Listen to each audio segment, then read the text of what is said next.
let's talk about what this is so that you could see if this is a risk in your life. And if you want to do something about it, then I'm going to tell you the things that you can do about it. But this video is about building awareness around trauma bonding because it's not always bad. There is some good parts of it. And I want to be clear on what those good things are so that you could take the good things and not have the things that will cause you more suffering. Because some trauma bonding, some relationships that get started with trauma bonding or those connections really revolve around trauma bonding could have some risks. That doesn't mean they're always problematic. It doesn't mean that everybody's bad. It just means that there are risks. And if you've had trauma in your life, which most of us have, big T trauma, little t trauma, the word trauma means that you experienced an event that overwhelmed your senses so much. It overwhelmed your senses so much that there was some chemistry change in your mind that affected how you take in that memory or how you laid out that memory. Your adrenaline gets released so that you could fight or flee or freeze or whatever you have to do to survive. And when those mechanisms happen, when you are overwhelmed, when your senses are overwhelmed during a traumatic experience, your hippocampus turns off. So that kind of storied memory turns off, where we categorize and understand and make meaning. And the amygdala, the memory of your amygdala, which is an emotional memory, gets kicked into overdrive. So you start laying down that emotional memory so your amygdala could track it faster the next time, but you're turning off the hippocampus. So what happens is that that's why people have like flashbacks and they feel like they're in the present moment because the memory that they've had from that experience is a present experience memory, right? It didn't get stored because the hippocampus was turned off. All of the energy goes into surviving those moments. And so those things are not getting processed. And often people are in a cycle of fight, freeze, or flee during a traumatic experience. And if they freeze in that experience, they're not coming out of the cycle. And so they're reliving it over and over again because they haven't been able to release themselves from that adrenaline cycle where you take action or you're taking action. Most times you do take action, but might not know it because you're in freeze mode. Sometimes you are in freeze mode and your action comes later, but it's too far later to felt like you've completed or chemically. And when I say chemicals in the brain, I'm not saying they're hormones, right? They're not something weird. You don't have a problem with chemicals. No, no, no. Pharmaceuticals started using the word chemical when they're talking about brain chemistry. Of course, it's chemistry, but they wanted it to sound like something pathological when it's just hormones. When you think of the word hormone, it doesn't feel pathological. But when you think of the word chemical or chemical imbalance, it does feel like there's something wrong with you. And so they use those terminologies to have influence on the story, on the narrative. And we see this all the time right now. We see it in marketing. We've always seen it in marketing. Now we're seeing it in the news cycle. It's marketing come to everything, right? We're being infiltrated in everything by spun stories and using terminology that makes you feel a certain way or understand things a certain way. Okay. So that's what trauma is your senses have been overwhelmed by an experience or a series of experiences, like chronic experiences. They're all little traumas that add up to a lot of effects on our life.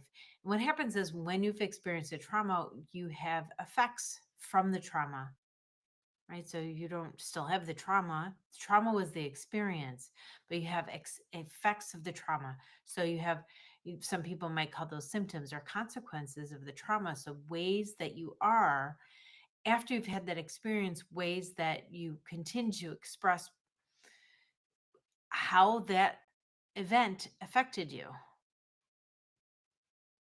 I'm trying not to use any pathological terminology because we use that and our brain hears that pathology.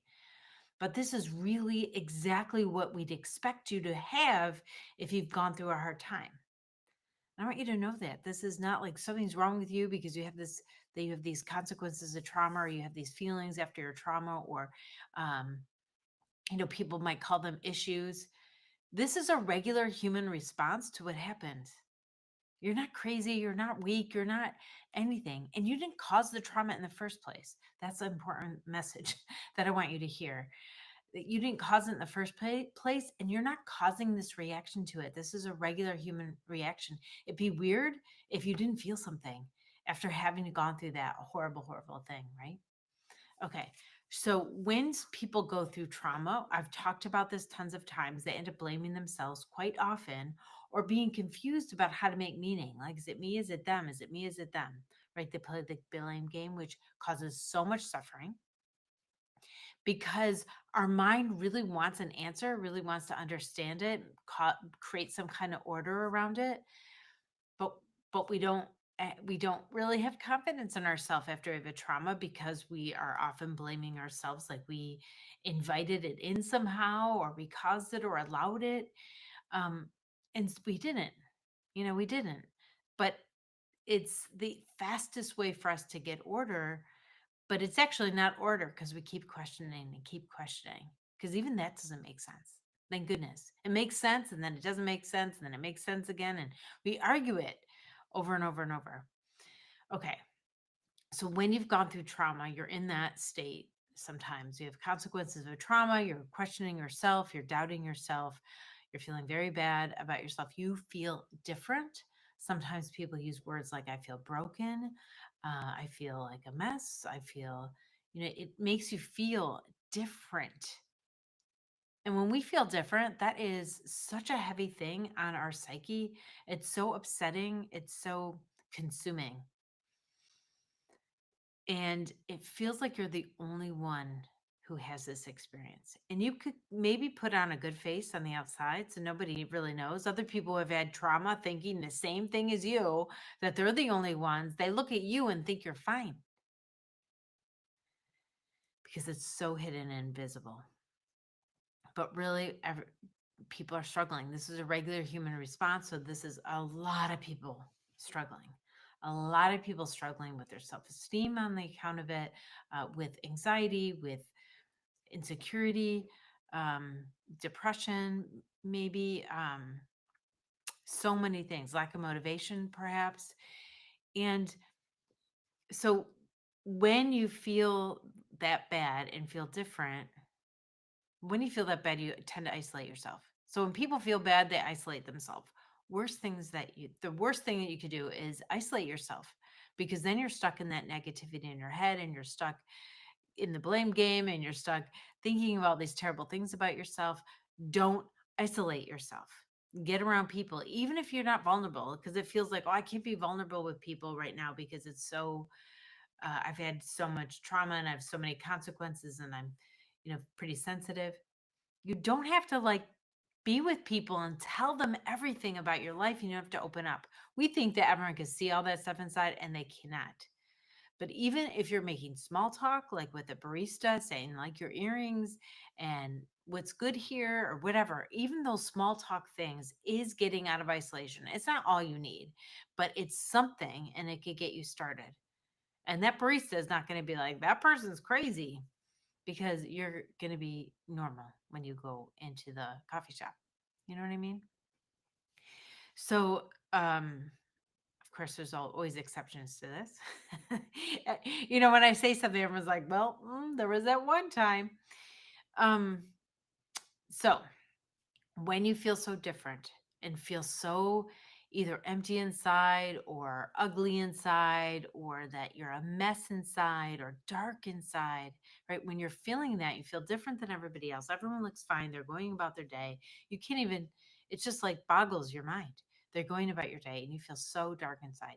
And then you meet somebody else who's a little vulnerable with you and shares that they have some vulnerabilities, shares that they think that they're dark inside, that they are insecure, and they're sharing these things with you, and you feel like, oh my gosh, this person gets me. It feels amazing. Somebody gets you, and you could commiserate. That's why there's this term, commiserate.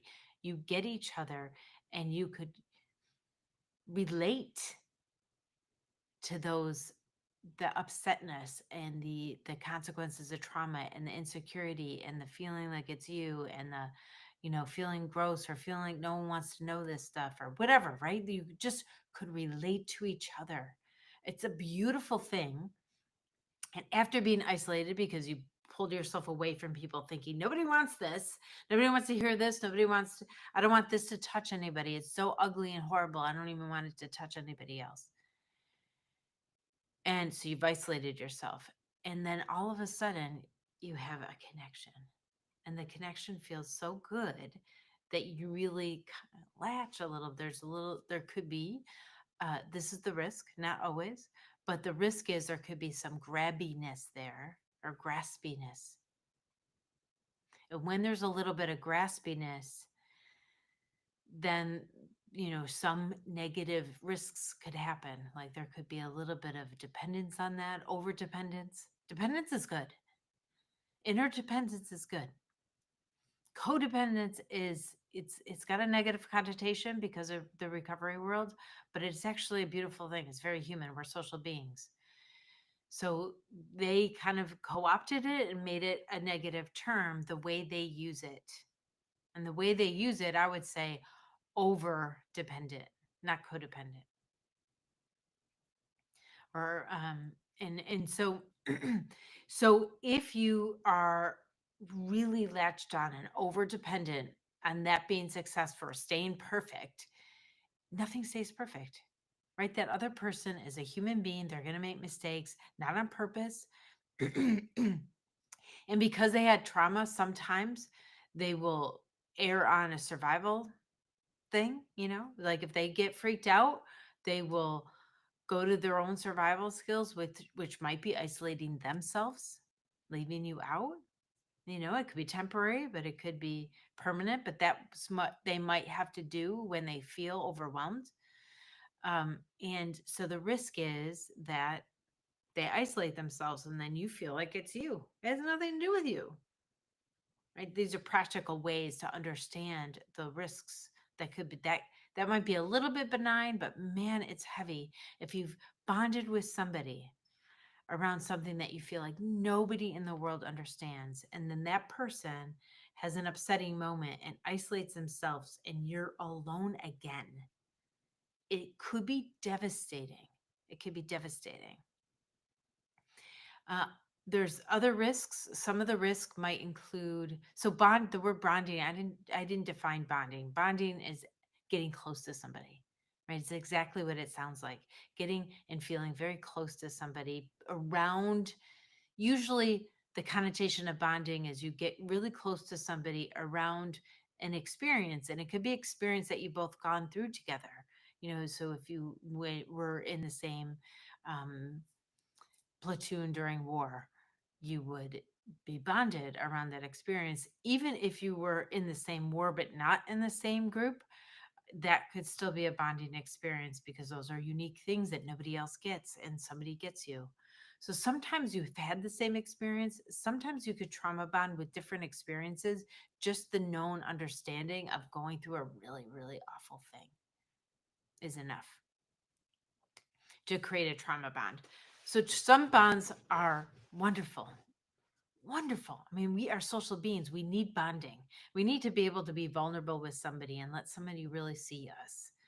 But the truth is, we feel, if we've had trauma, we feel really afraid to let someone see us because, first of all, yeah, we think we're darkening their life. Um, or we feel like, we're ruining them if we show this thing or tell them about it. It's so awful. Why would they want to ever think about that? Most times when they do share with somebody safe, because there's people who are not safe, but if they choose somebody that they could trust, somebody safe, You could take your time here, or you could see a professional. And I know sometimes professionals aren't even safe, unfortunately. So you really have to listen to your intuition there. But you, it, what you, I forgot what I was saying because I was like, sometimes professionals aren't the best, right? Not everybody, people are people. In every place there's corruption of a person, because they get a little too hooked on rules, and then they forget about being a person, and or they throw out the rules, and because they're like, oh, it's fine, they're just not really conscientious. I mean, there's so many different things that you have to be careful that might meld with you and might not meld with you. So when you seek a professional out, take some time, take that first session to really feel like, is this someone who's right for me? Or is this someone who puts me down and sees all my negative and is trying to like tell me what to do? You'll know. Okay, so talk to people about it. Always, when you're in new relationships, even with a professional, talk to somebody about it. If there's some red flag at all, talk to somebody else, because somebody else could see something or confirm that for you. It's always really helpful. I always tell, especially young people, but really any age, if you're dating someone and keeping that a secret, that's a huge red flag. You always want to share the beginning of the dating with people so that you could see through their eyes. When you're telling about it, you could see through their eyes. And when you're experiencing it, you're already experiencing it, thinking about telling your friend. And if you did that early on in the relationship, you wouldn't get too far before you realize you're with a person that is not good for you, because that sometimes happens. Sometimes people trauma bond and then the other person takes advantage of them. So, for example, with someone who's empathic or someone who's quite sensitive, they've experienced trauma, they feel really fully what the world is, because that was a survival skill they had, that to feel out the person who is abusing them, so they knew how to, when they had to keep themselves safe, right?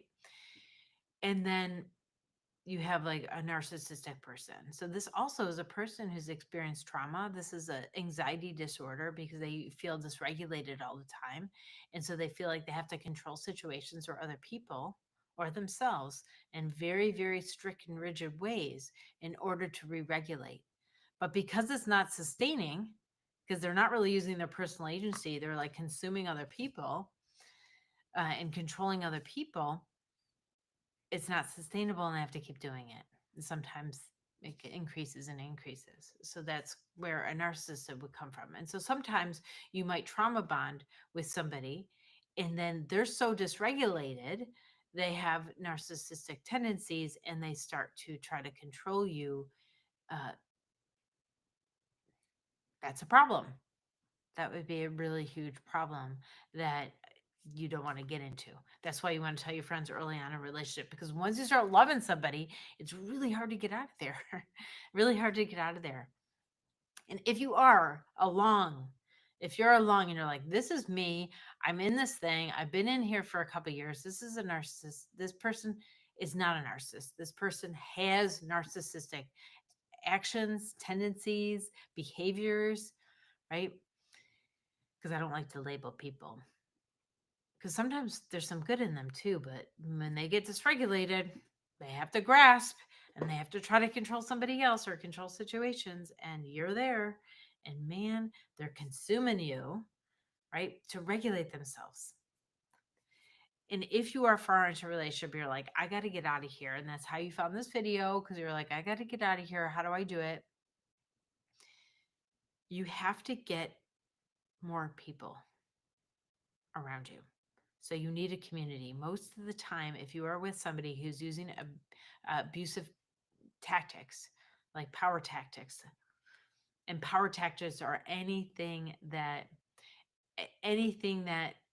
somebody does to try to grab power, right? They use leverage against you. They spin stories.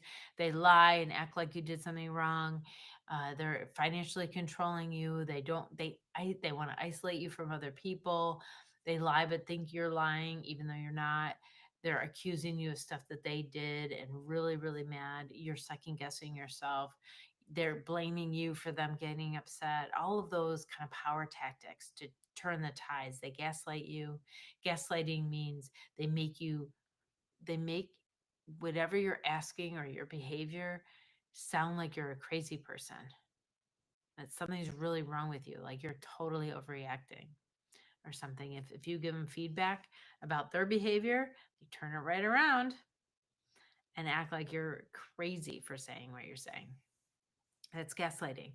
So if somebody's using power tactics like the ones I just mentioned with you, they're doing it to regulate themselves.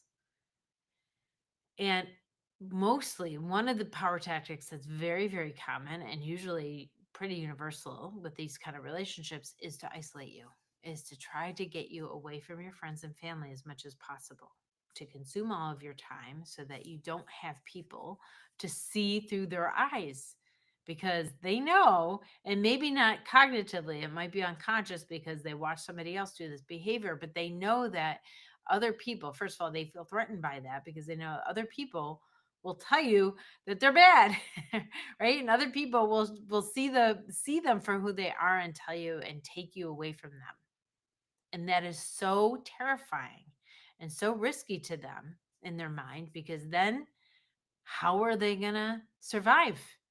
How are they going to be regulated? They'll just be anxious, crazy people. They'll just be so upset all the time because they won't have you to do that. And this, again, is largely unconscious. They just feel like, I'll die without you. They might say that kind of thing. That is also a power tactic. Okay. So the way to get away from somebody like that is to get out of isolation.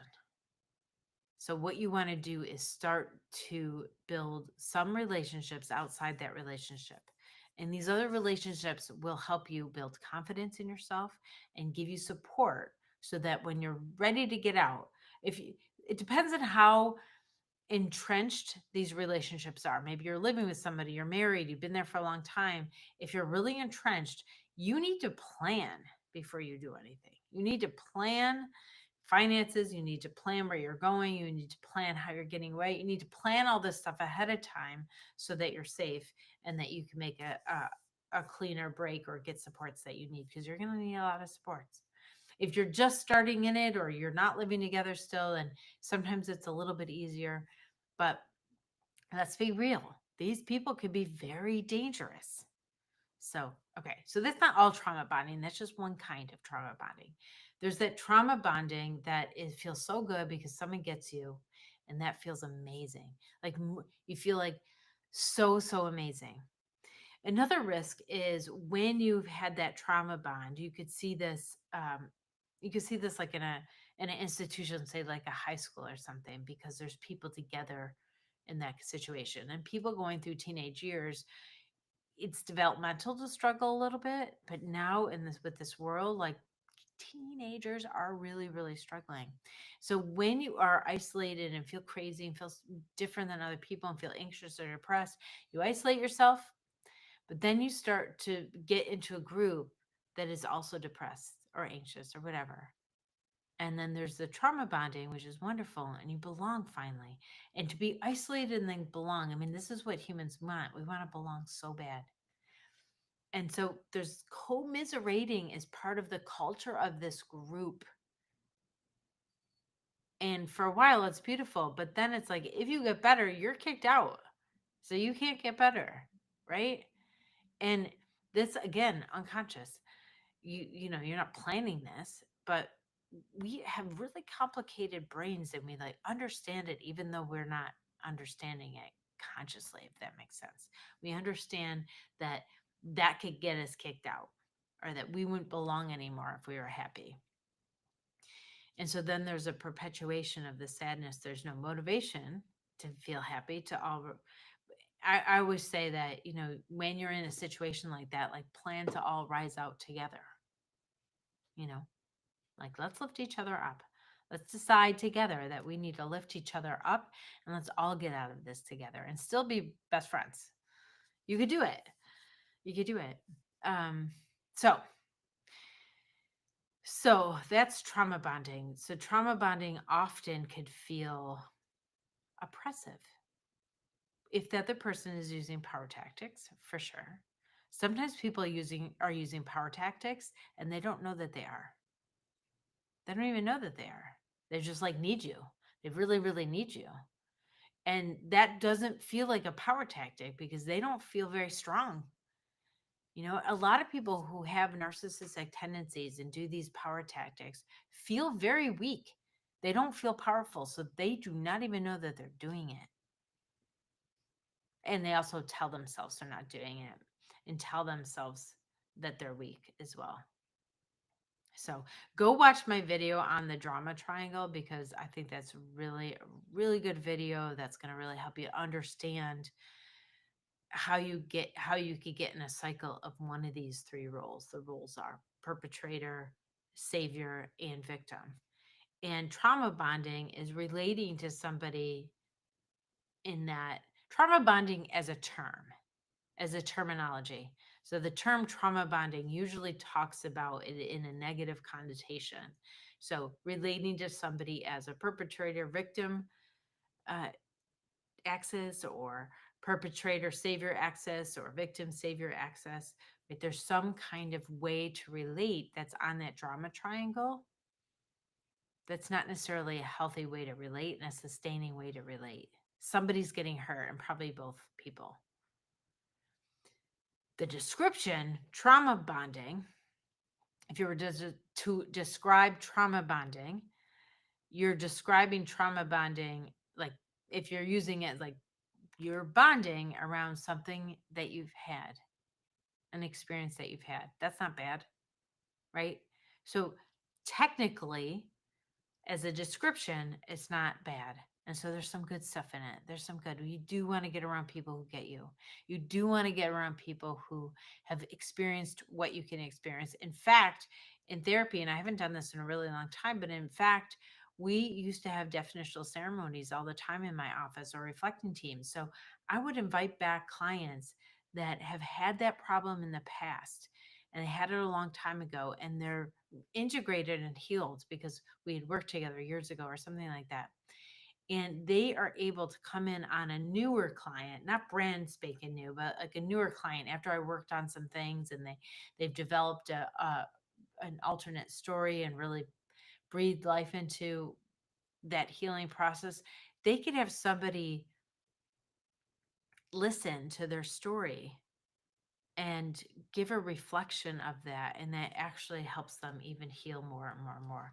And somebody with insider knowledge, some person with an understanding to what they've been through, that's what we call it, insider knowledge. Like they have insider knowledge of that experience. Amazing. Nothing can top that.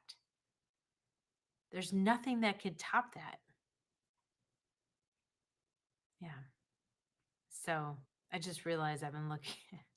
I just realized that if I'm not looking at the camera, I don't see myself right here, but I'm looking at the magnet that's holding the phone.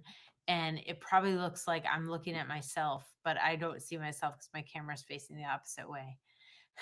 So if I haven't looked at you this whole time, it's because I'm not looking at the camera. I don't know why I'm looking at the circle in the middle of the thing. Okay, this is probably a terrible video because I'm not looking at you. It's terrible. Anyway, all right. So we're getting to the end of our time. I can't believe how fast this went. So that is trauma bonding. Some of the benefits of trauma bonding.